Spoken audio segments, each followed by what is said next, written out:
Ваш кибуц пережил жуткую трагедию. Таня, они у меня дома. Кто-то кричал, где-то что-то, какие-то крики, о чем речь?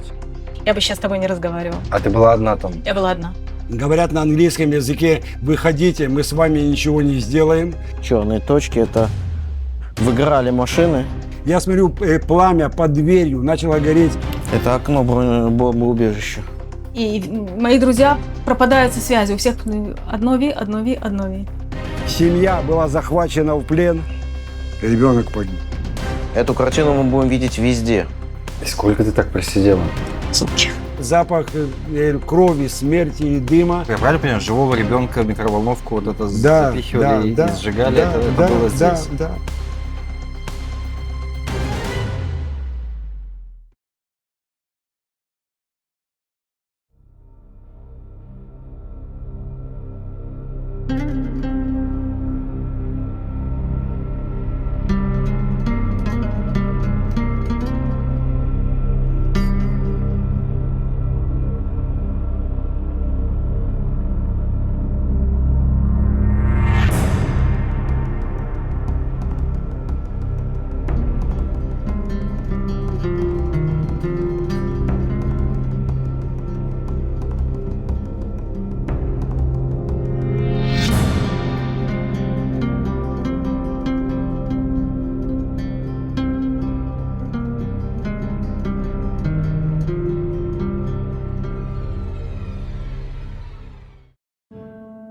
Мы живем в кибуце Беэри 33 года. То есть с августа, будет 33 года, в августе 92 году, 19 августа мы приехали в кибуц Беэри. Ваш кибуц пережил жуткую трагедию 7 октября. То есть вы были здесь, вы все это наблюдали. Более того, вы находились в доме, когда вырывались террористы и жгли ваш дом. Вот как начиналось утро? Все это случилось в 6:30. У нас полетел тут град ракет из Газы. Соответственно, сирена, которая поднялась тут на весь кибуц, во всем нашем районе. Мы зашли в защищенную комнату, как всегда, закрыв при этом дверь. У нас есть местная аппликация, которая называется Микоми. Мы получаем информацию о всем, что, где, вся информация. Нам пишут, что не выходить из защищенных комнат, террористы в кибуце. Кибуц Беэри, он организовался за 2 года до того, как организовалась и встала страна. То есть в 1946 году кибуц Беэри был образован на этом месте, хотя до период мандата еще здесь 3 километра отсюда он был кибуц изначально, но кибуц постоянно с 1946 года находится здесь. Основное производство в кибуце Беэри – это типография. Типография образовалась в 50-м году. То есть 2 года после того, как организовалась страна. Типография сейчас это основная прибыль кибуца Беэри. 98% прибыли дает, конечно, кибуц Беэри. И остальное сельское хозяйство и другие, конечно, отделы, которые существуют здесь. Здесь есть всякие частные, так называемый замут. И люди работают отдельно, частным образом. Это говорит о том, приносит какую-то прибыль для кибуца Беэри. Шхуната Керем, которая здесь есть, до войны, она просуществовала 5 лет. Это новый район. Тут есть 22 дуплекса. Из них осталось целых 4 дуплекса. Остальные все или сгоревшие, или взорваны, или повреждена крыша, внутри сгоревшие дома. Здесь район, называемый Зейтим Алев, он тоже пострадал. Здесь много есть сгоревших домов и, конечно, есть много убитых. В нашем районе, в этом районе, в районе, который называется Керем, погибло 40 человек. И всего на все в кибуце убитых 102 человека. Я не считаю тех, которые до сих пор еще находятся в плену. Я живу в Нетивоте. Я работаю в кибуце Беэри с 2008 года. Прошла 3 войны. Начинала я работать как охранница на входе. Вот, когда вы заезжали, видели вот эту комнату охранника, это была моя. 7 октября, 6:30 утра. Мы уже знаем, начались сирены везде и здесь. 6:30, где ты находилась? Я была на заводе, на Тфусе, типография. Это в кибуце? В кибуце. Это так рано уже у вас работа была? Да, я работаю в безопасности завода, поэтому мы работаем 24/7. В субботу должна была быть моя обычная утренняя смена, которая начинается в 6 утра и заканчивается в 2 часа дня. В 6 утра я приехала, поменяла смену, сделала первый обход, в 6:30 начались сирены, причем беспрерывно, одна за одной, такого у нас не было. Никогда такого не было? Никогда, что одна за одной, еще не понимаю, что случилось. Я пыталась дозвониться до нашего равшаца, Арик Крауник, Захарнули Брахман. Он мне не ответил. Я позвонила своему начальнику, Йоси Шараби. И Йоси говорит, мы сами ничего не понимаем, сиди, не выходи. Ну, я услышала какой-то очень сильный взрыв, и еще я все время была с Йоси на телефоне. Все время. Я ему сказала, очень близко упала. Я выгляну, посмотрю. И подошла, у нас на заводе есть большая стеклянная стена. И подошла к этой стеклянной стене у входа посмотреть. Где-то без 10:07 я увидела, что ворота открываются. Главное Главные желтые ворота открываются, подъезжает какая-то машина. Явно не наша, я знаю все кибуцные машины. И вдруг выходят несколько человек, одетых в зеленое, и начинают по ней стрелять. По машине? По машине. А откуда эти выходят в зеленом? Откуда-то из кустов напротив, да. из- Я даже не поняла откуда. И начинают обстреливать И машину? начинают стрелять. И тут я получаю сообщение от Йоси, что написали, что есть террористы в нашей местности. Как бы еще не написали, что в самом кибуце. В нашей местности. И я ему говорю, что вот, наверное, армия уже... Они, вероятно, пытались заехать сюда. Вот армия, они их, видимо, тут нейтрализуют возле входа. И тут он мне говорит, я получил сообщение, что есть уже в кибуце, уже внутри кибуца. Я говорю, да, я их вижу, вот с ними уже армия. Он говорит, армия, ну хорошо. То есть ты думал, это вот Я была 22 уверена, что человека? это армия, что это наоборот, что это армия. Армия. Да, что они потом, я посмотрела, я это все видела, это было у меня перед глазами, что они расстреляли эту машину и пошли как бы вперед. И Кибуц? в кибуц, внутрь кибуца. И где-то через пару минут после этого заехали на мотоцикле, и тут я смотрю, они все в черном. Те, которые заехали на мотоцикле, они все в черном, и тут до меня еще не дошло. И тут мне звонит Йоси и говорит, пожалуйста, принеси мне, я забыл там внутри завода, там, в другом своем мисраде, я забыл свою рацию. Принеси, пожалуйста. Я пошла его принести. Возвращаюсь. Потом выяснилось, что Йоси меня этим спас. Потому что в то время, когда я пошла за этой рацией, за полминуты до того, как я вернулась, террористы первый раз пытались зайти на завод. Они прям прислонились к стеклу и смотрели. Если бы я осталась там, где я стояла, я бы сейчас с тобой не разговаривала. А ты была одна там? Я была одна.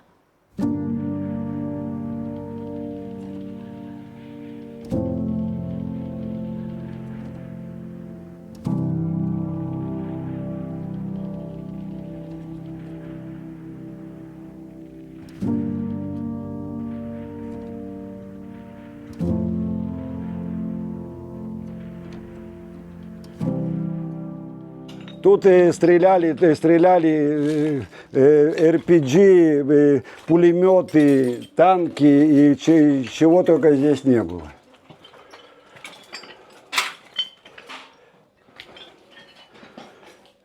В основном все дома выглядят вот так, сгоревшие, обгоревшие, все сгорело внутри, потому что температура была очень высокая, соответственно, все тут плавилось, рушилось. И вот дверь металлическая, это как раз находится здесь так называемый мамат. Ну, все сожжено, все здесь. Вот мамат, по большому счету, он остался целым, обгоревший, но он не, потому что он тут этот так называемый бетон мезуян, он удержал его немножко. Да, тут, шли от забора. тут забор был прорезан во многих местах, поэтому они сразу же рынули сюда. Никто ж не полагал, что сюда зайдут 400 мехаблин. Да, около 400 было здесь в кибуце Беэри. И 8 часов, пока армия зашла сюда, они тут праздновали, убивали, сжигали, все, что хотели. Да, то есть у меня в доме сидели на втором этаже, стреляли, мы сидели в бомбоубежище, у меня пули летали над головой, и когда меня вызвали в Шабак на допрос и спрашивали по поводу Эли Шараби, потому что он мой сосед, Эли Шараби, что-то слышал, что-то видел. Я говорю, друзья, я сидел запертый в Мамаде, вокруг меня летают пули, все горит, все рушится и падает. Что-то я слышал, кто-то кричал, где-то что-то, какие-то вопли, крики. О чем речь?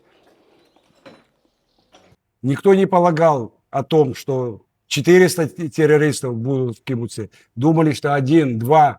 Ну что, там где-то поймают. Есть у нас тут группа быстрого реагирования, в которой там 11 человек с оружием, соответственно. Думали, что все это закончится. И тут буквально через 5 минут стук в дверь, входную дверь была закрыта, но моя жена, как правило, утром выходит с внуком гулять, идет в столовую, гуляют. Прогулочная коляска уже стояла на дворе, на балконе, на выходе, и она почему-то закрыла дверь на ключ и зашла в дом. В это время, когда мы стучали в дверь, мы уже были в защищенной комнате, нет, дверь замкнута, бегут вокруг, разбивают стеклянную большую дверь, которая выходит на балкон, заходят туда, собака первая встретила их, начала лаять двумя выстрелами, я слышу, что она только издала звук, застрелили ее. Это ваша собака? Это собака нашего сына, которая была большое время у нас, последнее время у нас. Стук в дверь в Мамад, говорят на английском языке: выходите, мы с вами ничего не сделаем, только выходите. А в связи с тем, что мой старший сын служил в боевых частях в Гдуд Хамишим, он сказал: папа, тихо, с арабами не разговариваем, ничего не отвечаем. Я знаю хорошо арабов, он служил много на территориях, в зоне A, в зоне B, он... Сидим тихо. Начали ломиться в дверь. Мы держим ручку вдвоем пытаются достучаться. Потом я вижу, дверь кипит от температуры. Что они сделали? Они выстрелили в машину моего сына, взяли запасное колесо, подожгли возле двери. Кроме того, что я слышу, падает черепица, ломается все, дым идет со всех сторон, огонь, стена в Мамаде с улицы греется, дверь раскаленная. То есть они, взяв колесо запасное, подожгли прямо как подожгли, потому что я тут говорил уже предварительно, наверное, у них был этот бреннер газовый, то есть что я слышу, что поджигается и шум такой. Это говорит о том, что бреннер такой газовый, подожгли это колесо. То есть это они с собой принесли? Да, это с собой принесли. Дверь кипит, мы с трудом держим. Я смотрю, пламя под дверью, начала гореть резина, которая внизу в двери, гореть резина. Я у внука, было полбутылочки воды, я залил это быстро водой, затоптал ногами и продолжаем держать дверь. Полотенце какое-то было. Мы держим дверь. Хорошо, что они не стреляли в дверь. Вот я хотел спросить, они стали стрелять? Нет, есть наверняка собака, которая там пролила много крови, и они не могли стоять, и, конечно, они ненавидят собак, потому что собака для них это нечистое существо. И наверняка помешало им стоять между ног, держать собаку и стрелять в дверь. Если бы они стреляли в дверь, наверняка мы бы легли бы там все. То, что случилось у нас в кибуце с семьей Бахар, который потерял ногу, и потерял сына, и потерял жену.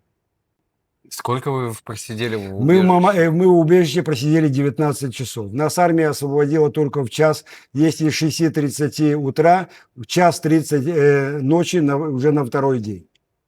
19 И часов. все 19 часов к вам ломились? Или Нет, нет, сколько к вам? ломились примерно часа 3-4 все время, пытались, до того, ломились изначально много, до того, как не подожгли. Когда уже подожгли, уже я слышу, что они поднялись на второй этаж и стреляли со второго этажа, потому что наверняка это наши, группа быстрого реагирования. Наверняка солдаты начали приближаться. Они сидели на втором этаже и стреляли. Когда я потом через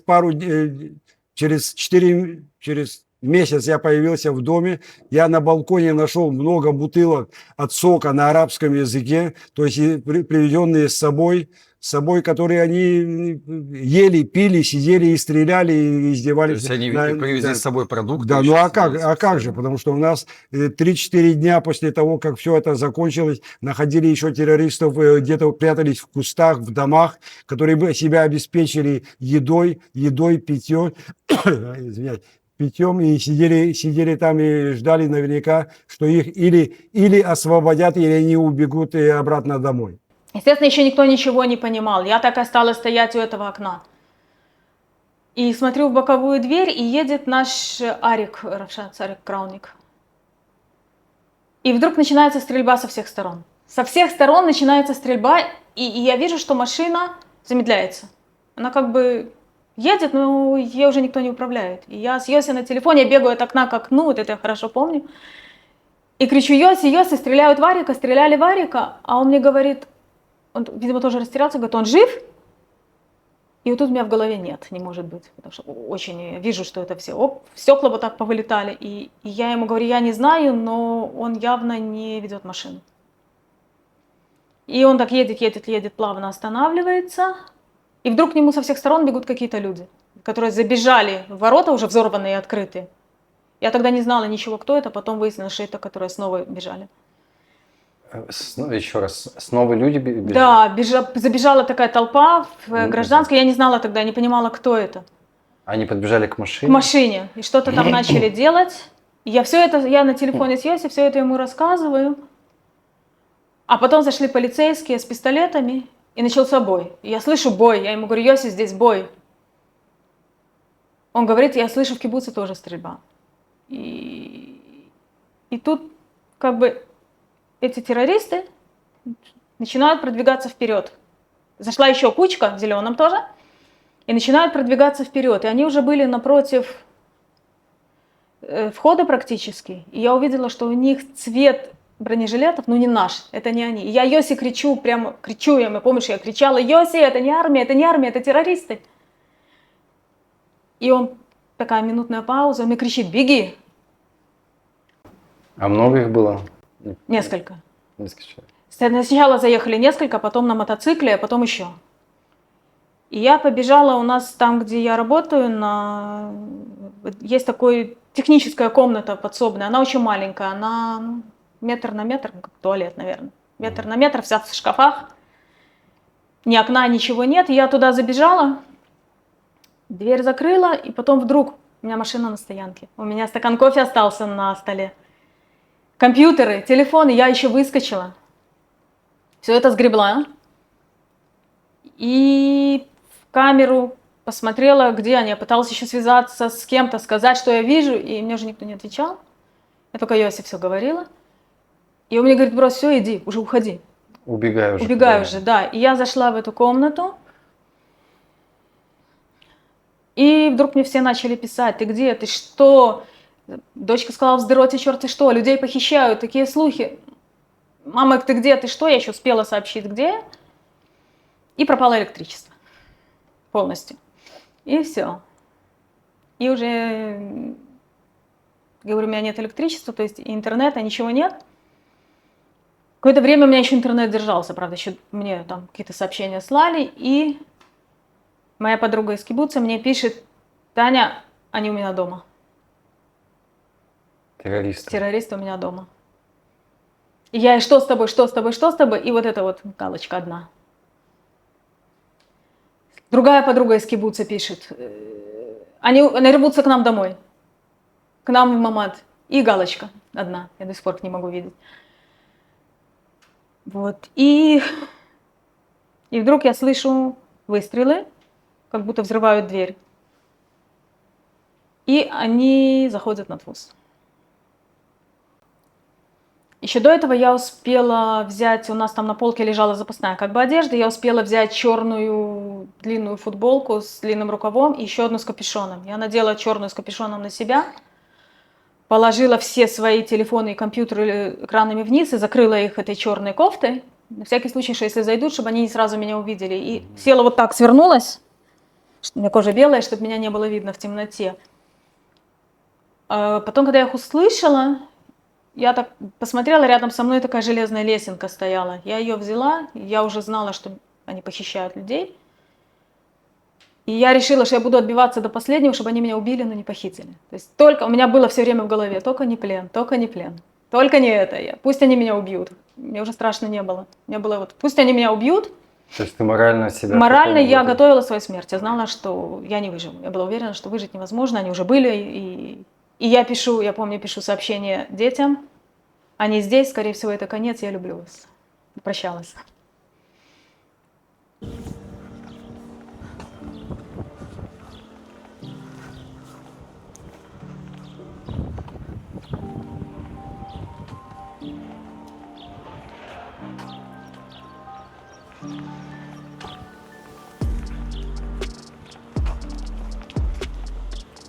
Это поле, за полем газа.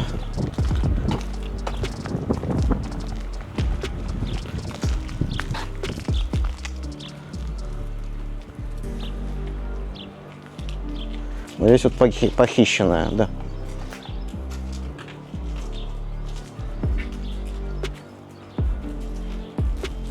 Наших здесь нет. Здесь уже убирать начали. Планировка похожая, но в этом доме мы не были.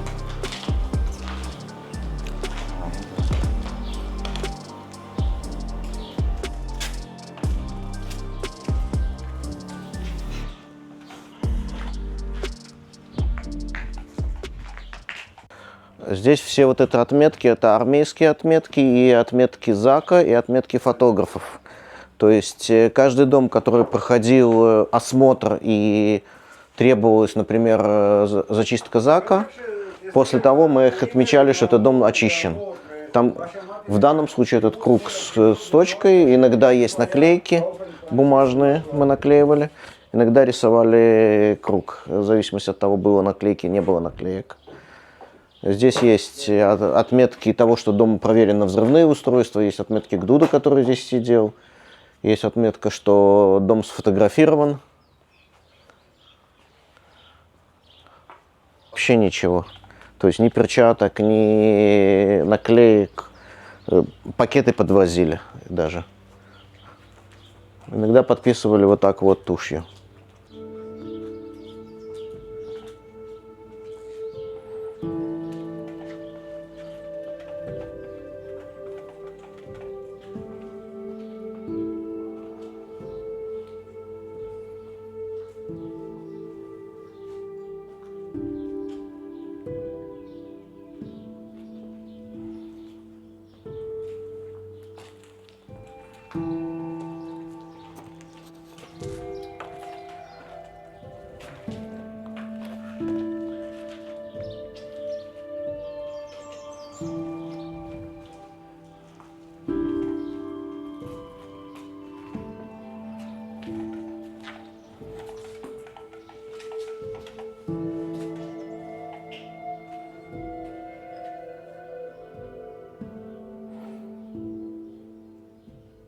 Чтобы ты понял, вот эта картина вывернутых вещей, это не то, что здесь кто-то делал порядок. Это то, что террористы выскребали и искали ценности, и просто копали здесь. Эту картину мы будем видеть везде. В домах, которые не тронуты. Вот так все выгреблено, высыпанное. Мы будем видеть везде. А как вы думаете, почему они не стреляли вам в дверь?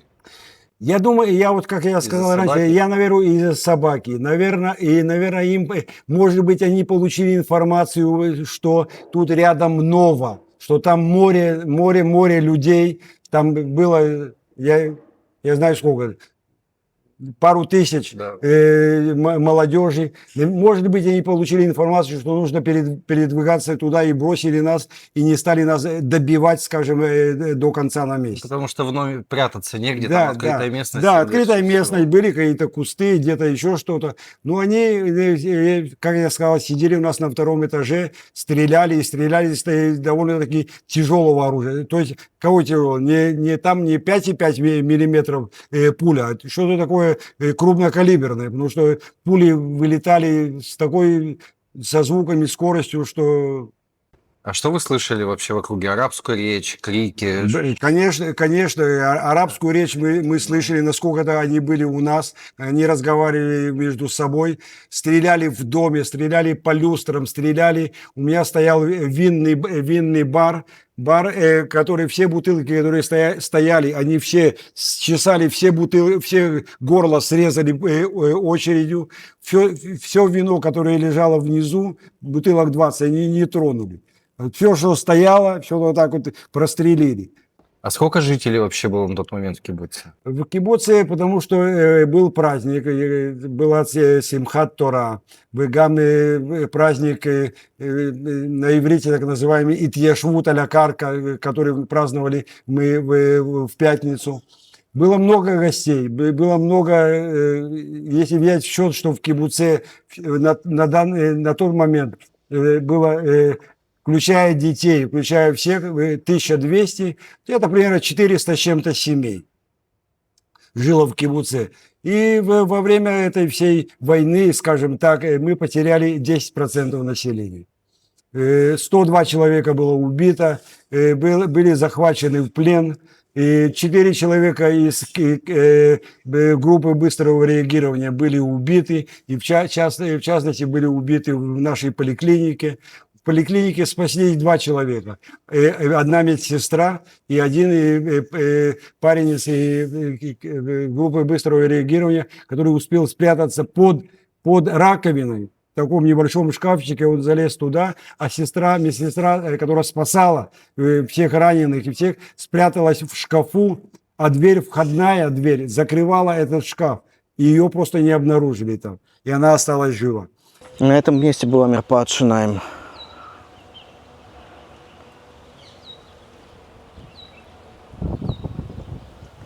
Это те фотографии, что я показывал, когда мы здесь все очищали, это было вот здесь.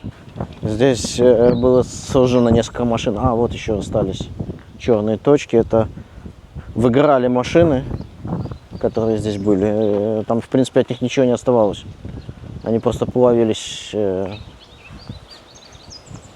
до углей. А я не знаю, сколько их, я ничего не вижу. Я сижу в темноте в этой комнате, без окон, без дверей, без ничего. И я думаю, что наверняка они есть на заводе с другой стороны, еще где-то. И я слышу выстрелы, эти сериями, ну как их, Автоматная очередями, очередь, да? И я знаю, что наши очередями не стреляют, только они. И вот я слышу, что других выстрелов нет, только они стреляют. То есть им никто не отвечает. То есть ответа И я нет. понимаю, что армии нет, что никого нет. И тут меня со всех сторон спрашивают, где армия зашла. И Йоси меня спрашивает, ты слышишь, поход наша армия зашла? Я ему говорю, нет. И он мне говорит, нам сказали, что армия в пути. Это было 10 с чем-то утра уже. А вот сам Йоси, он где находился? Дома. В кибуце он. Дома. Он хотел все время прийти, проверить, как я. Он сказал немножко утихнуть, я подскочу, посмотрю, потому что он знал, что я одна. Его в последний момент жена не пустила, остановила. Я до сих пор грызу себя, если бы он вышел, а если бы он дошел, может быть, выжил бы, спасся бы. Он погиб в Погиб доме? в плену. Да, и в какой-то момент я понимаю, что всюду выстрелы, всюду, и наших нету. И что я одна. И мои друзья пропадают со связи. У всех одно ви. И с дочкой мы договорились, что я ей буду писать смс-ки каждые 2 часа, чтобы экономить батарею, и интернета уже не было. И она мне: мама, держись, все, я ищу возможность сообщить, что ты здесь. Никто же не знал уже. Вот. И где-то около 11, может быть, я слышу, в дверь, где я сидела, стучат. Я думаю, ну все. Я просто перестала дышать. Через 5 минут опять. И тут у меня в голове: террористы, они стучат в дверь. Зачем? Как бы. И я соображаю, что стук это не как стук, а как вот так вот царапание. Такое царапание.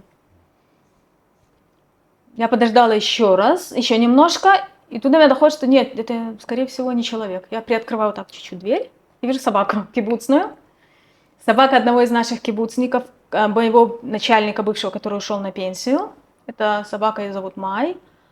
Она очень много была с нами на заводе. Мы с ней в очень хороших отношениях. Она меня знает и все такое. Она тебя И это она. И почуяла, она пришла видимо. ко мне. Почуяла, видимо, да? Как? Да, я так еще открыла дверь, говорю: Май, быстро заходи, и ни звука. У меня было в голове, что сейчас они увидят, что собака куда-то ломится, они же были всюду, и придут сюда. И я ее как бы втащила, она легла возле меня. Но первая, честно говоря, моя мысль была: значит, ее хозяев нету. И я с таким уже ужасом, у меня руки дрожали, когда я писала смс-ку. Ишай от мать его хозяину написала: Ишай, Май у меня. И тут вижу, он пишет ответ. Он пишет: да.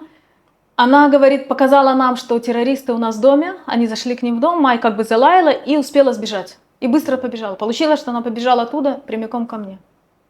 И вот я в этот угол между 2 шкафами, вот такая щель была. Села с ней вместе, обняла ее, и я ему пишу: ну я хотя бы не одна. Мне дало ощущение, что я не совсем одна. И Майя вот так вот лежала, она не шелохнулась, вот до того времени, как нас спасли, не шелохнулась, не гавкнула, не встала, не просила, не пить, не есть. У нас не было ничего, ни воды, ничего, то есть мы так... И сколько ты так просидела? Сутки. Сутки вот в этом месте с собакой вы сидели сутки? Нас спасли только на следующий день. И где-то уже днем, где-то в 11:30 мне звонит Йоси. Шепотом мне говорит: они здесь, они всюду, они в каждом месте, не выходи, только не выходи, только не выходи. Шепотом. Я говорю: Йоси, что случилось, что происходит? И он мне: только не выходи, связь обрывает. Ну, как бы прекращает разговор. Где-то меньше, чем через час я ему пишу: Йоси, пожалуйста, ответь мне, я не понимаю, мне страшно, ответь мне. И одна галочка. Это был мой последний разговор с ним. Буквально выяснилось, потом мы с его женой пытались понять по времени, где-то за полчаса до того, как его похитили. Они вломились к ним в Мамат, его похитили и погиб в плену. Вот это вот здесь все это было голое поле. Все вот эти строения построили сейчас. Отсюда по прямой, вон из того угла со стоянки, по прямой видны ворота входа на базу, в кибуц. Это сейчас строят дома, да. И вот отсюда здесь было фактически пустое поле. Вот здесь вот был жилой район. Стояли виллы, которые уже снесли. Сейчас здесь строительная площадка. И даже кое-что осталось. Вот здесь вот на этой стоянке 2 джипа стояли здесь, который был с крупнокалиберным пулеметом, был направлен в сторону ворот. И вот здесь за горкой, здесь был дом еще один, полуразрушенный. А вот здесь вот за этой бетонной стеной стояло еще 2 джипа, как бы прикрытые стеной. За каменной, это не бетонная, это каменная стена. Стояли джипы, вот здесь вот были террористы. Мертвые.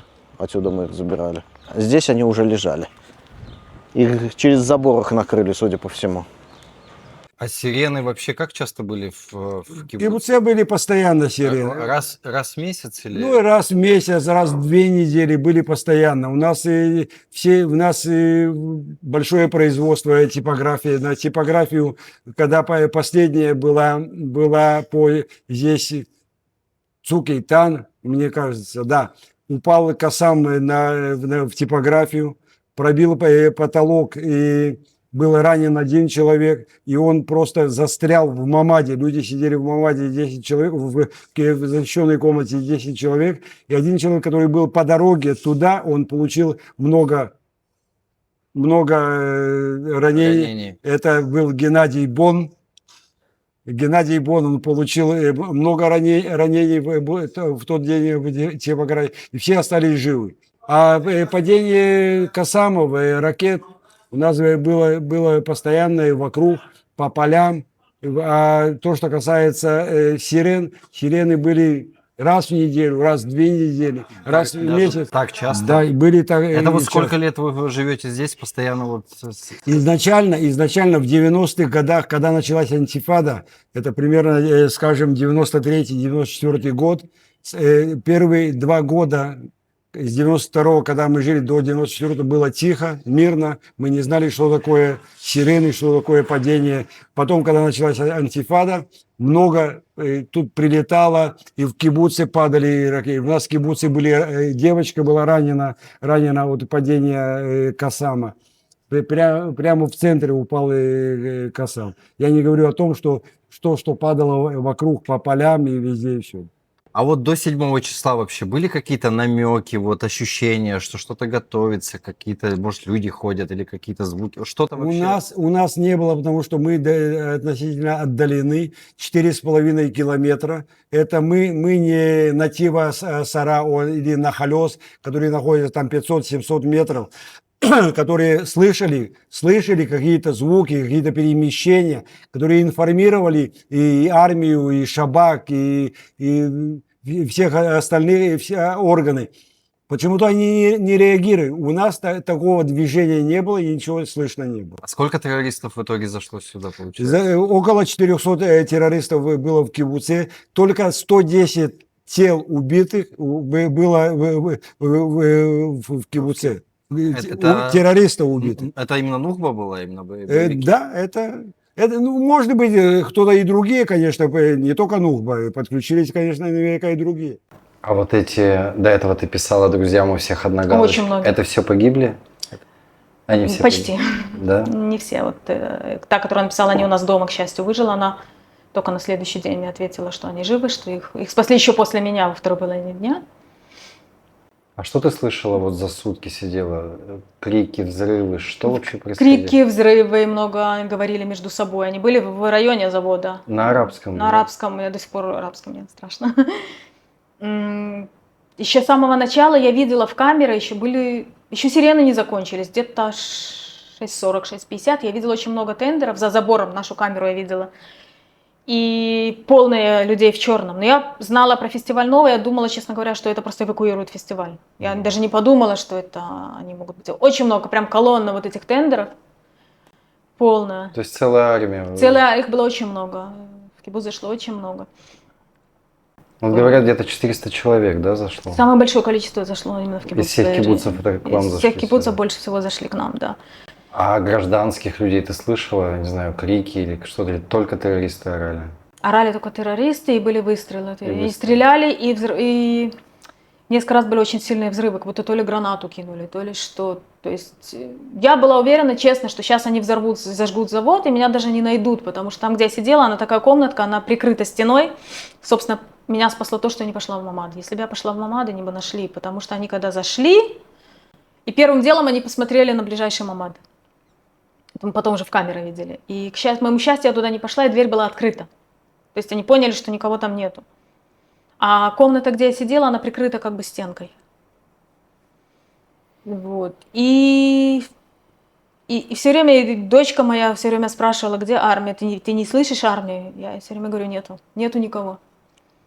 И она говорит, мама, я сейчас перерываю все, чтобы сообщить, что ты там. Потом где-то уже к вечеру она сказала, мама, мы смогли сообщить, где-то днем, наверное, уже. мы смогли сообщить, что ты там, тебя позовут по имени, не вздумай не выходить ни на кого другого. Ну, я сказала, если они меня, да, найдут. Подумала, вернее, об этом. Я так написала, хорошо. Мы с ней переписывались смс-ками каждый час, потом каждые полтора, потому что у меня заканчивалась батарея. Где-то только после 2 часов дня, между 2 и 3, я услышала, что выстрелы изменились. Вместо только очередей появились еще наши явно. А уже... И уже поехали танки, там я уже услышала, да, танки, там машины. Я чуть-чуть где-то после 3 часов дня чуть-чуть щелочку приоткрыла. Я понимаю, что если я приоткрою щелочку, снаружи меня не видно. И вот я уже увидела, бегают, бой, едут машины, едут танки. Я тут же закрыла дверь, чтобы меня не увидели. Потому что я не знала, есть на заводе кто-то, нету на заводе. Мы не могли этого знать. Там завод большой как бы. Потом выяснилось, что да, были с другой стороны, сзади. Вот. И эти сутки без еды, без воды, без туалета, без ничего. Я боялась пошелохнуться практически. Я позволила себе чуть-чуть посмотреть тогда в дверь, когда уже поняла, что приехала армия.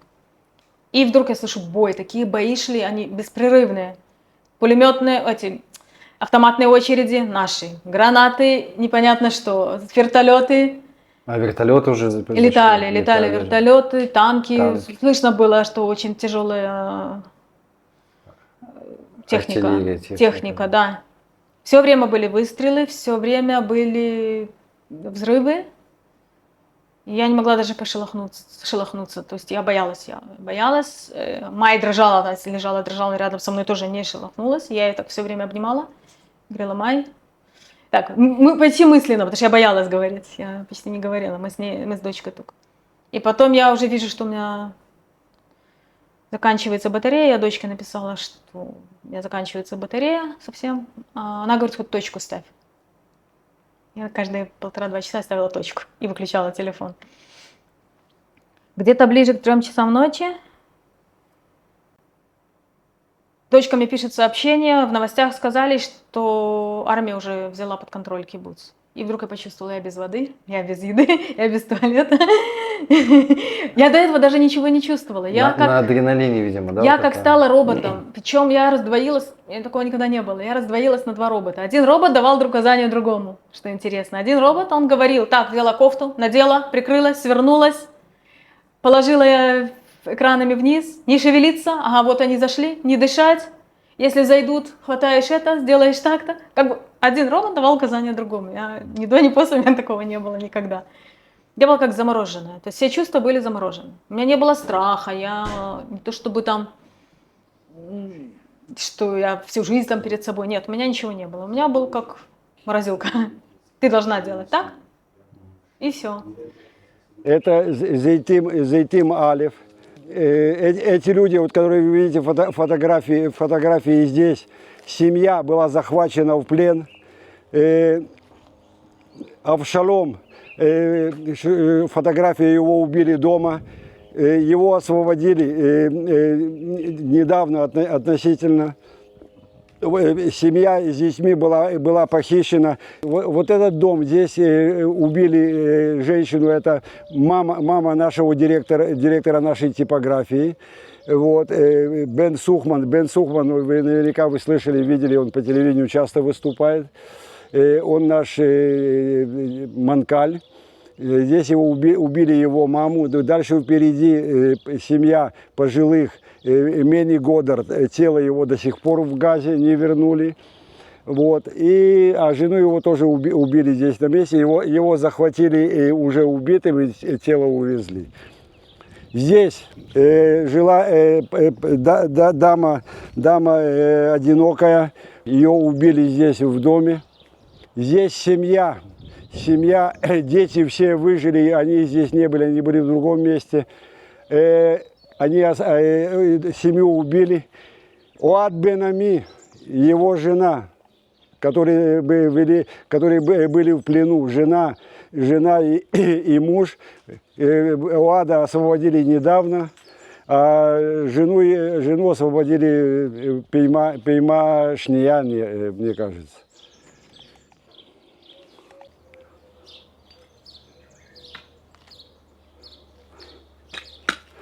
Это фотография солдата, который здесь погиб. Йонатан Гутин. штурме дома. Да. В этом доме жила такая итальянская семья. Две сестры были женаты на наших кибуцниках, хотя эти девочки были не кибуцницы. Здесь жила семья, муж у нее был инвалид. Инвалид, он был в кресле, они остались живы. Бахар, Авида Бахар, который жил рядом.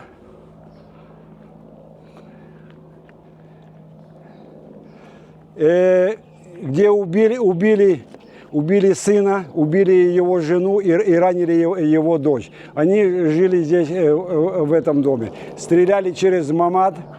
Соответственно, Авида Бахар, понимая немножко и зная арабский, он начал их ругать на арабском, и, соответственно, привел их в ярость и в злость. Они начали стрелять через дверь, и через дверь ранили его. Он потерял много крови, пока ему удалили ногу. Сына, которому было 15 лет, убили, и жену его тоже убили здесь, прямо в Мамаде.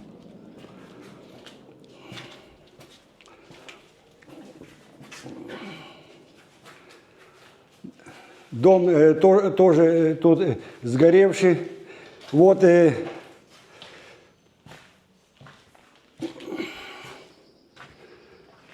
вот через Мамад видно, как они стреляли через дверь. Калаш, он простреливает пах. Они их убили здесь, прямо в Мамаде. Дверь изрешетена пулями.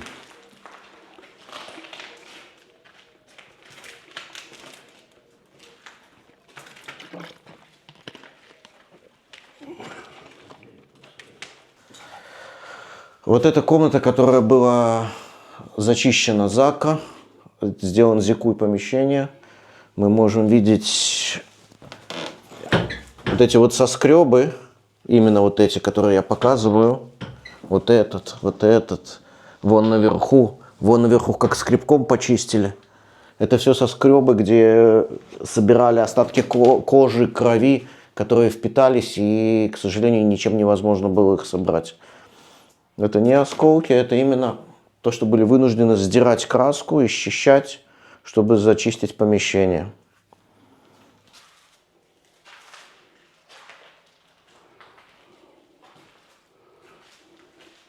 Вот видишь, Авида оставил здесь эту самую Абайт Шеляну, Медина Шеляну, а отец Шеляну, Баядаим Шеляну. Вот здесь на футболке написано. Где-то 3:30 ночи я рискнула выползти в туалет. Я поняла, что все, больше собака у меня без питья. И я приоткрыла дверь, убедилась, что да, бой идет рядом, но как бы внутри завода ничего нет в холле. И я поползла, конкретно поползла ползком, по-пластунски. От своей двери в туалет это метров, может быть, 3 метра. Близко. И сам туалет, он прикрыт такой стеной, тоже бетонной. И я доползла до этой стены, встала на корточки уже и немножко выглянула, как бы за стенку посмотреть. И вот там был такой бой, что... И вот там у меня первый раз возникло впечатление, что фильм, какое-то кино, это не может быть. Потому что едут машины, кто-то стреляет, кто-то там падает, кто-то бежит. То есть кто есть кто, я не поняла, это было слишком так вот сумбурно.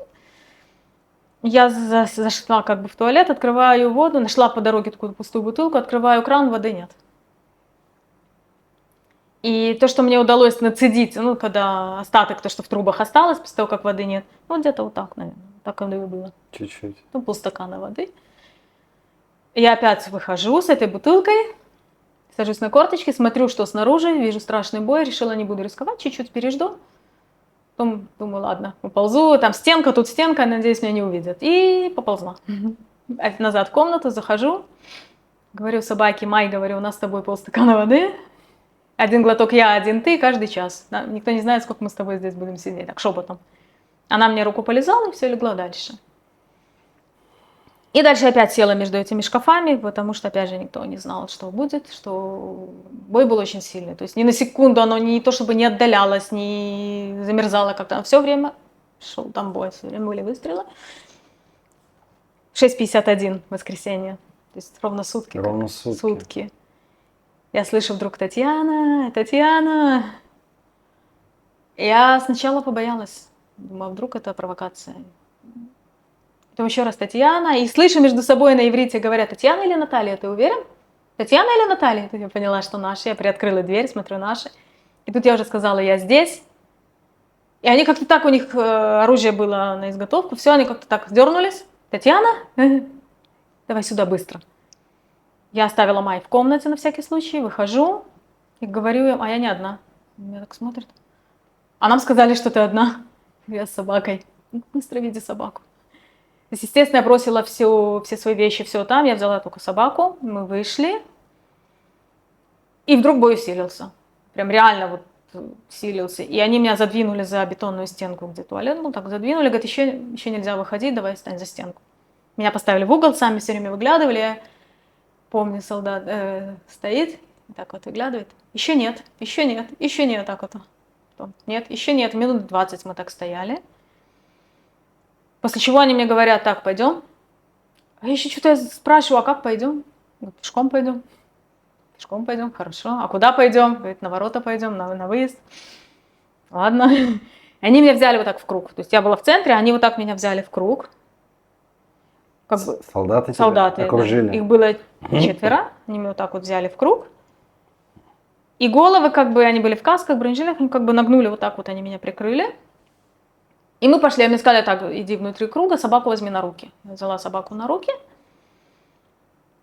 И мы пошли, и они мне все время: не смотри по сторонам, не смотри. А я, не думая о белой обезьяне, да, я все время смотрела по сторонам, и все время я себе внушала, что это не наши, нет, что это эти, это не наши. Это эти, все нормально. Вот он в черном, видишь, он в черном, это не наши.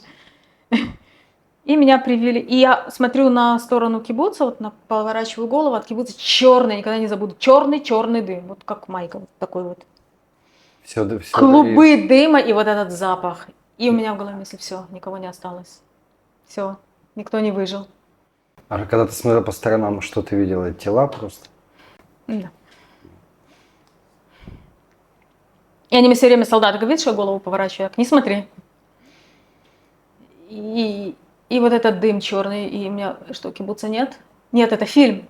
Почему-то у меня в голове Курская дуга. Все время Курская дуга. Я не понимаю, почему, я до сих пор этого не понимаю. Это фильм. И иду, и над головой вот это вот свист, вот эти вот пули, снаряды, прям свист над головой. И они, солдаты, меня как бы голову так наклоняют, чтобы меня защитить. На мне же ничего, никакой защиты. То есть ты под пулями прям Под шла, пулями, получается? Другого варианта не было, к сожалению, там как раз шел бой. И они меня привели на выход, там стоял джип. Я никогда не забуду, как один из Китат Кононут нашей, Маур, он там стоял возле этого джипа, и он так на меня смотрит, как на привидение. Потом просто мне сказали, что шансов выжить у меня там было очень мало. И я на него, он на меня, и он меня вдруг обнимает.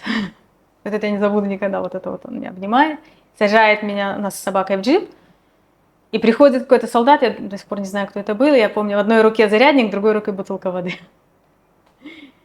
Но, в принципе, у меня было мое ханукальное чудо, потому что в 4 часа утра у меня оставалось 3% батареи. Я дочке написала, что все, наверное, телефон сейчас погаснет. И когда я уже вышла и меня посадили в джип, оставался 1%. То есть как бы растянулось каким-то образом. И куда тебя повезли потом? Никуда. Мы стояли в этом джипе, двинуться было невозможно. Просто невозможно. Почему? Потому что бой шел. И я вот смотрю в окно этого джипа, и вот этот дым, и они мне говорят: попей воды, ты заряди телефон, не смотри туда. И я так поворачиваю голову, рядом со мной сидит кибуцник, которого я много лет знаю, и плачет, просто плачет. И у меня опять мысль: никого. И я к нему еще обращаюсь, говорю: много? Больше ничего не спросила: много? И он мне говорит на иврите: очень. Я говорю: амон. То есть очень много, множество. И тут у меня почему-то мысль: ну множество, но не все же, наверное. Так, есть шанс, есть надежда. Пройдем сейчас в последний дом. Здесь жила семья из Запорожья. Они приехали где-то года 4 после того, как мы приехали в страну и в кибуц. Парень, который здесь жил, звали его Игорь. Я был, и до сих пор я работаю инженером по технике безопасности в типографии. Он заменил меня, и уже последние 4 года он работал в должности инженера по технике безопасности в типографии. Его здесь, в доме, дочь его замужем, она жила в другом районе, она осталась жива вместе с ребенком и с мужем. Ее и его сожгли в доме. Ее определили только по зубам, потому что сожгли ее в доме. Его нашли возле дома обгоревшим тоже, но его определили по ДНК. Все здесь, как видите, все оплавлено, все сгоревшее со всех сторон. Вот, а его жена, она не делала зубы и у нас в нашей клинике, поэтому она делала где-то в Аждоде, запросили там у врача, ее определили по зубной челюсти, по вставным зубам, что это именно она, а его определили по ДНК. Ну, понимаешь, когда под высокую температуру, потому что они же пришли сюда с бренерами, с газом. Меня же жгли, поджигали в доме. Там я слышу, что гудит бренер. Что такое бренер? Это газовый баллон. Он его поджигает его. И он шумит, он пламя идет. А что он? Пламенем сжечь человека, а что им? Если они запихивали детей в микрогаль маленьких, тинокот и все, почему бы и нет? Сжигали все, что горело. Да, маленьких детей, которые девочку 2 месяца, через нее убили девочку, мама держала на груди ребенка, через ребенка пуля попала в грудь, ребенок, конечно, умер сразу, в грудь, не в грудь, а в плечо, и она осталась жива. Ребенок погиб. Смотри, видишь, смотри, телевизор как расплавился. Телевизора осталась и только да, задняя часть.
Если бы здесь были дети, и здесь был бы не шаббат и не праздник, то вот здесь вот все были бы погибшие.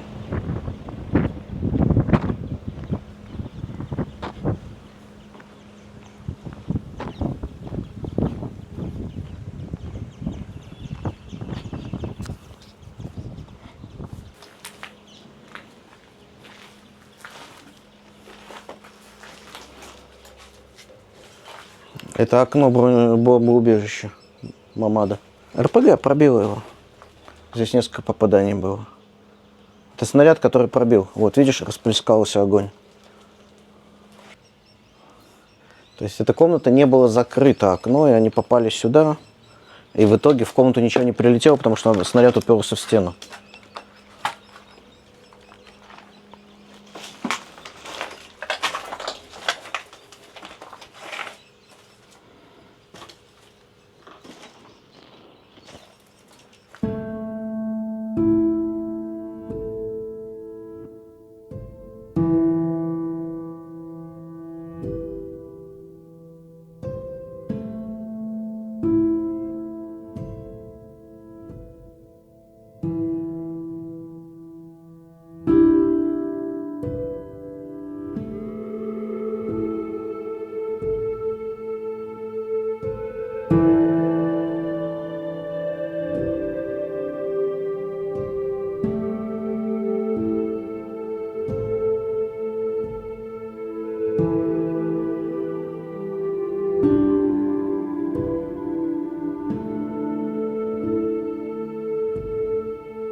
Сколько детей было убито в кибуце Бейри? В кибуце Беери было убито 10 человек, 10 детей в возрасте с 2 месяцев до 18 лет.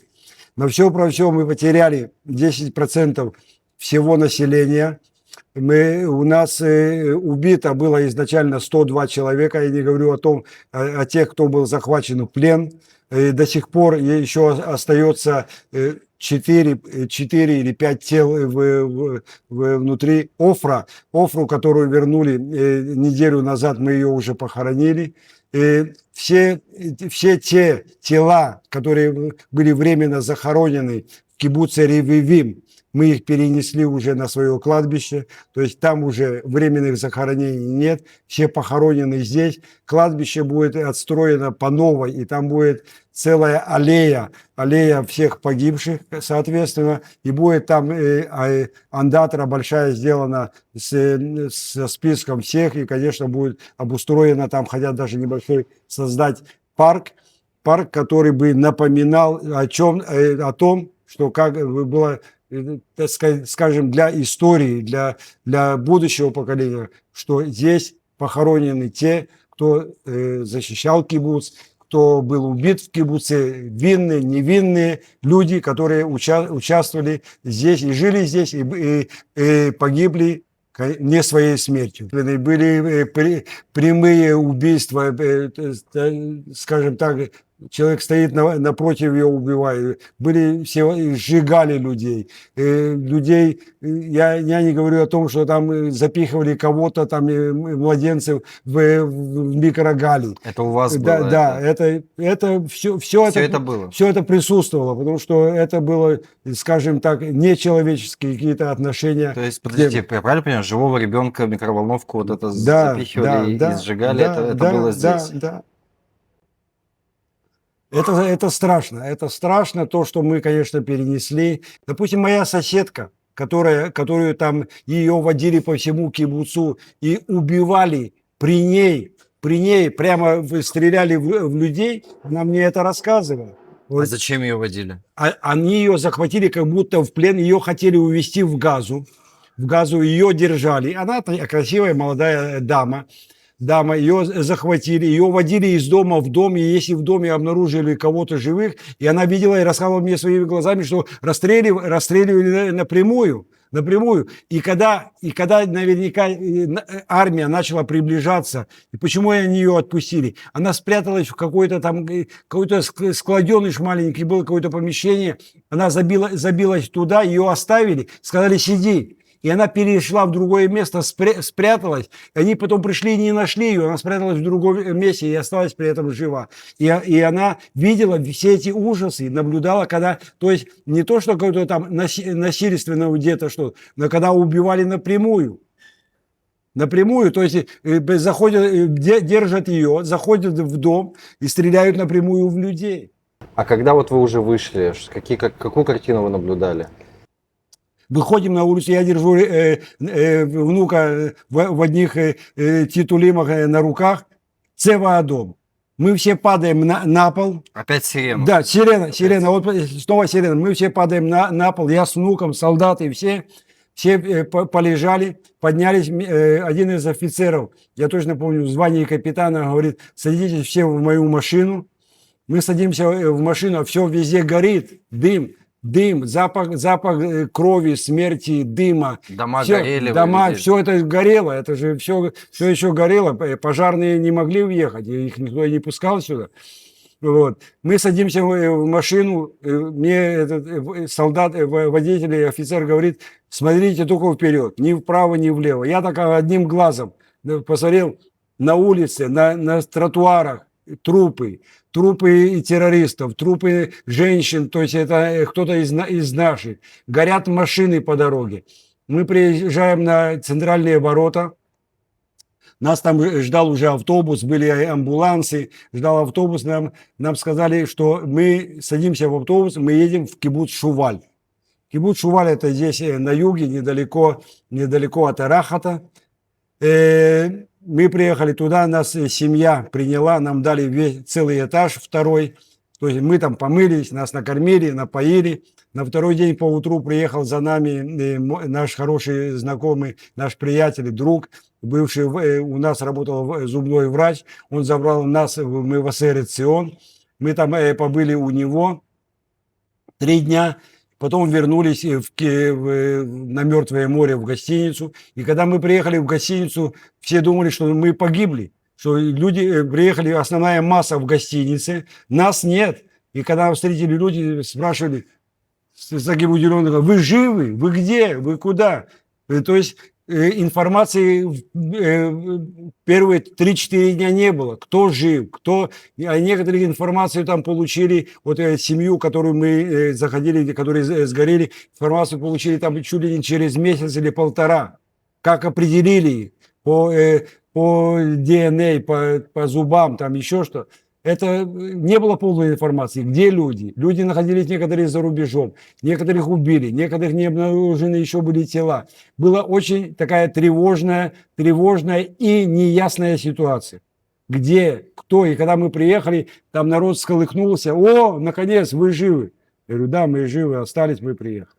А как вы психологически вернулись? Тяжело было? Было тяжело, потому что даже 4 месяца, когда я приехал через неделю сюда, через неделю, когда я въехал сюда, то есть вся типография, вся передняя часть, все стекла, все это было разбито, все было забито частично фанерой, начали там потом потихоньку восстанавливать. Я ездил, 4 месяца я ездил туда и обратно с Мертвого моря сюда каждый день, кроме пятницы и субботы, соответственно. Запах, наверное, еще стоял этой гари. Стоял гари, стоял запах крови, смерти и дыма. Тела уже не было через... Ну, тело начали его убирать потихоньку. Зака здесь, благодаря им, они тут поработали на все 100%.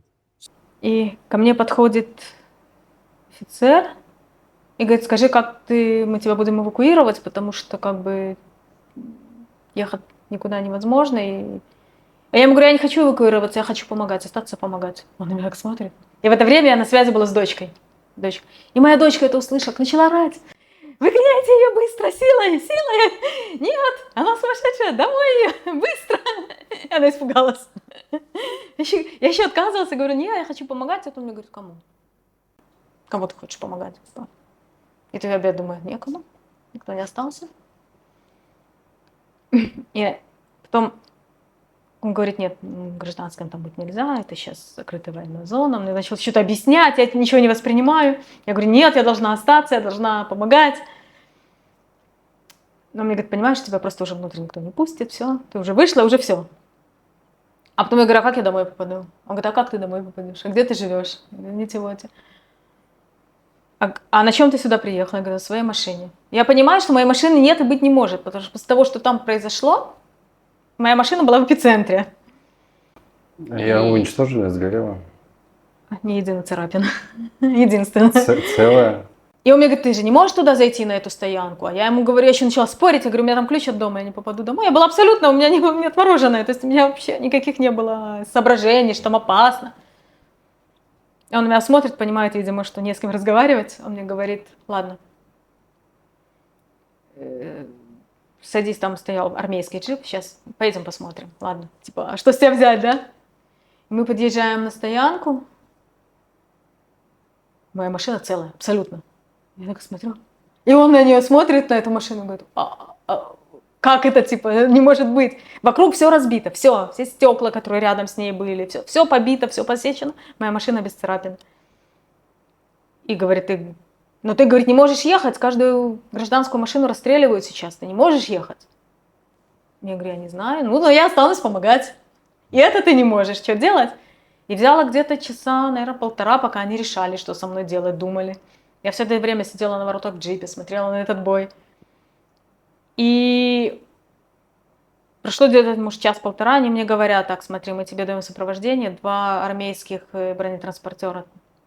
Ты едешь между ними со скоростью не больше 10 км в час. Если ты хоть чуть-чуть нажмешь на газ, тебя расстреляют. И потом она говорит: ты что, одна поедешь? Я говорю: ну да. Мне говорит: так нельзя. И нашли одну, из кибуца, из Китат-Кононот, которому как раз надо было в Нитивот, потому что там собирали всех эвакуированных у нас в Матнасе. Он говорит, он с тобой поедет. Посадили его со мной, я поехала, еду. И вот он смотрит вниз, мне говорит, не смотри по сторонам, не смотри, не смотри. А я еду медленно, а в чем еще? Я смотрю по сторонам, и тут разбитая машина, тут разбитая машина, тут разбитая машина, тут тело, там тело. Проезжаем мимо этих Нгунитамавит, ну вот этих убежищ. Не гонит. Самое тяжелое, что было. Вокруг одного лежат прям люди мертвые. Самое страшное, что там напротив нашего кибуца было, вот, по-моему, это самое знаменитое Нгунитамавит. И оттуда как бы тело наполовину обугленное. Вот это вот у меня, наверное, год перед глазами стояло. И мы едем, и вот со всех сторон дороги вот такое. Машина, машина, машина, машина. Тут тело, там тело. И так мы пока доехали. И когда мы уже повернули на Нитивот, уже как-то стало меньше. Вот вся дорога, 232-я, вот от кибуца до перекрестка этого круга Саад, усеяна разбитыми машинами, взорванными машинами. И еще же никто ничего, еще же бои шли, еще Зака еще не заехала на тот момент. И вот это вот. И я приехала домой, пришла, села на диван, и меня начало трясти. Мелкой дрожью такой вот. И вот тут я поняла, что Случилось, да? случилось, да. Потом мы вернулись через неделю, когда завод открыли, его открыли ровно через неделю. Как ты возвращалась? Мне было ужасно тяжело. Страшно было? Мне было тяжело. Тяжело. Даже не могу сказать, что страшно, мне было ужасно тяжело. И я сомневалась, смогу ли я или нет. И потом я поняла, что если я не встану и не продолжу, то я просто не встану, потому что было все. А мне позвонил мой сослуживец, он сейчас у нас начальник, ну, мой начальник, он занял место Йоси, который погиб. И он мне говорит, поехали вместе. Хочешь, мы вместе поедем? Я говорю, давай. И мы с ним поехали, нам дали бронированную машину Бринкс. Самый обычный банковский Бринкс. Машину бронированную, в которую возят деньги банка Мизрахи. Когда этого не забуду. И за рулем был кибуцник, один из наших работников. И он пока нас ждал, пока мы подъехали, пока мы пересаживались, ему сообщили, что нашли тело его отца. Прямо вот у нас на глазах. И тогда начали поступать имена одно за одним. И одна подруга, вторая подруга. И неделю вот первую я сидела просто и плакала, потому что вот эти имена. А потом, когда уже я вернулась, у меня было ощущение, встала с шивы. Надо с этим что-то делать, надо с этим. Я еще не могла поверить, а все время думала, что неправда, это неправда это все, не может такого быть. Как Марина нет, как это нет, как это нет. А потом мы первый день, когда приехали вот на этом вот Бринкс, и я подхожу к входу на завод, все разбито, все выбито, я понимаю, что я не могу. Я не могу туда зайти, я просто не могу. Я помню, что стоит наш директор Бен Сухман, на меня смотрит. Стоит хозяин этой собаки Майи, Шай Адматин, на меня смотрит, они все на меня смотрят, я не могу зайти. Я просто вот этот первый шаг внутрь я сделать не могу. И я смотрю на Асифа, вот, который со мной приехал, и говорю, Асиф, дай мне руку, я не могу зайти. Я просто не могу. И он мне дал руку, вот с ним за руку, мы еще с ним считали, раз, два, и сделали мы первый шаг внутрь. И также я потом зашла в эту комнату, потому что я не могла сама. Ну, вот так. Дом Песси, который был здесь, вот это все фотографии, это все те люди, которые погибли в доме Песси. И когда здесь все эти были всякие мнения и всякие представления о том, что танк стрелял по живым людям, что командир танка стрельнул, он принял самостоятельное решение. Это, конечно, фейк, потому что среди всех этих убитых осталась жива одна дама, которая сейчас далеко за 80. Муж ее, вот этот внизу, справа в клетчатой рубашке, это ее муж, он был ранен в шейную артерию, она закрывала его пальцем, лежала в луже крови, легла под него в этой луже и осталась жива.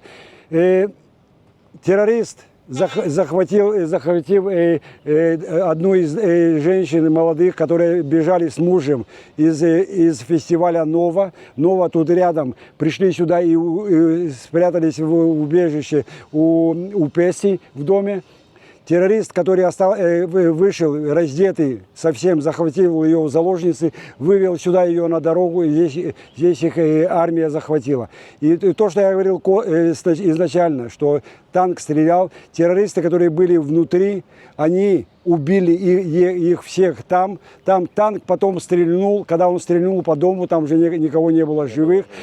Когда вот эта дама, которая за 80 осталась жива, и она рассказывала все это скажем, документально не то, что были всякие фейк-ньюс, которые создавались вокруг, что изначально 50 заложников здесь столовая, 50 заложников держатся в столовой, террористы захватили заложников. Это тоже фейк-ньюс, это был дом Песи. Таких здесь, как видите, там вот дуплексы такие стоят, 6 дуплексов здесь, они сгорели, их снесли, здесь есть убитые целые семьи. И ты вернулась дальше работать в кибуц? Не было желания бросить? Наоборот. Наоборот. Скажи, пожалуйста, а вот какая-то помощь, допустим, психологическая тебе оказывали? Да, сразу дали. Сразу Я дали? не хотела, я говорила, я не пострадала. Все время говорила, я не пострадала. Мне позвонил Иша и сказал, тебя никто не спрашивает. Ну, типа. Ну, с психологом стало лучше, действительно помог? Я не знаю. Да. А тебе до сих пор оказывают помощь? Да. До сих пор? На этот раз уже сам завод. У нас завод взял как бы в штат психолога, социальную работницу, и она помогает нам. Да, у меня до сих пор вот есть. Первое время вообще просыпалась ночью от того, что я задремала и не смотрю на дверь. Это было, да. Потом я очень долго, сейчас до сих пор подрагиваю, когда я вижу тендер Тойоту. Я стараюсь остановиться, дать ей проехать. Вот эти белые, да? Белые. Белые. Угу. Много всякого есть. А сны какие-то снятся? Нет. Снов нет, ничего такого. Интересно, что снов нет. У меня долго было, что я закрываю глаза, и вот эти вот, когда я ехала назад, все, что я видела, когда меня выводили. Вот это да. И запах горелого не могу выносить. И флешбеки бывают. И потом, когда мы уже вернулись в кибуц, так получилось, что мы, скажем, ну, вот Петя, которого снимали до меня, он попросил, мы с ним вместе к нему домой заходили, и вот этот запах, и запах смерти. Этот запах у меня стоит. А еще когда мы прибыли, еще не все тела вынули. Ты имеешь в виду запах тел? Тела, да. Этот запах смерти, он мне 3 дня потом, я не могла от него избавиться, это был ужас какой-то. Но все сгоревшие дома, они будут все сноситься. Все будет сноситься, вы часть домов снесли, включая поликлинику, включая галерею, включая дома. Здесь весь район, 6 дуплексов, которые сгорели, все снесли, на этом месте уже строится новое. И все дома, все сгоревшие дома будут сноситься. Это все уже запрограммировано, все в программе, все уберется. Я хочу сказать, что мы, как говорят на иврите, Ам Исраэль Хай. Да. То есть мы здесь, мы будем восстанавливать. Я надеюсь, что мы восстановим кибуц до уровня того, что был, и еще лучше. Я надеюсь, что и мы останемся здесь. Мы будем, потому что это наш дом за 33 года. И работы, и жилья здесь, и у нас здесь вырос сын один, и родился другой. Соответственно, это наше, это семья, которую мы сложно расстаться. Конечно, мы будем восстанавливать и процветать.